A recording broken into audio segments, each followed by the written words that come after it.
Hello दोस्तों, कैसे हो आप। उम्मीद करता हूँ कि आप ठीक होंगे। स्वागत है आपका हमारे चैनल मिस्टर वी के फैक्ट में। दोस्तों, आज मैं किसी देश या शहर के बारे में आपको नहीं बताऊंगा, बल्कि यह बताऊंगा कि जो 5 लोग टाइटैनिक का मलबा देखने के लिए गए थे, वो लोग कौन थे, किस देश के वो रहने वाले थे।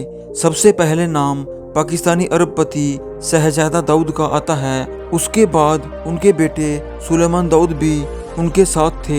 शहजादा दाऊद की गिनती पाकिस्तान के अमीर लोगों में होती है। शहजादा दाऊद का बेटा सुलेमान के पास ब्रिटिश नागरिकता प्राप्त थी। वो लंदन की यूनिवर्सिटी में पढ़ाई कर रहे थे।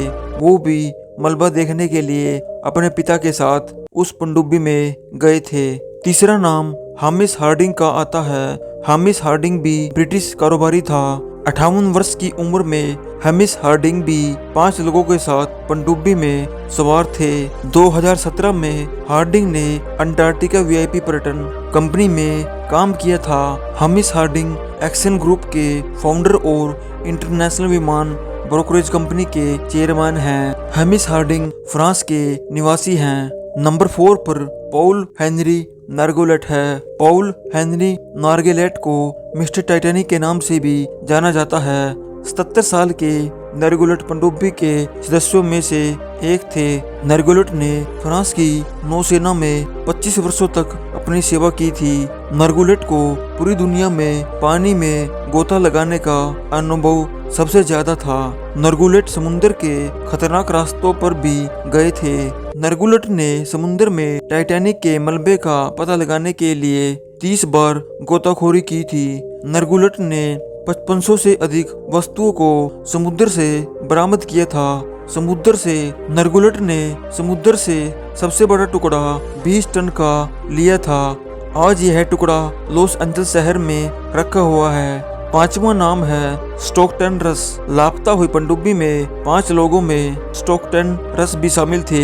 1981 में दुनिया की सबसे कम उम्र के रस ने जेट ट्रांसपोर्ट रेटेड पायलट के तौर पर काम शुरू किया था। तब रस की आयु लगभग 19 वर्ष की थी। स्टोकटन रस अमेरिका के कैलिफोर्निया का निवासी था।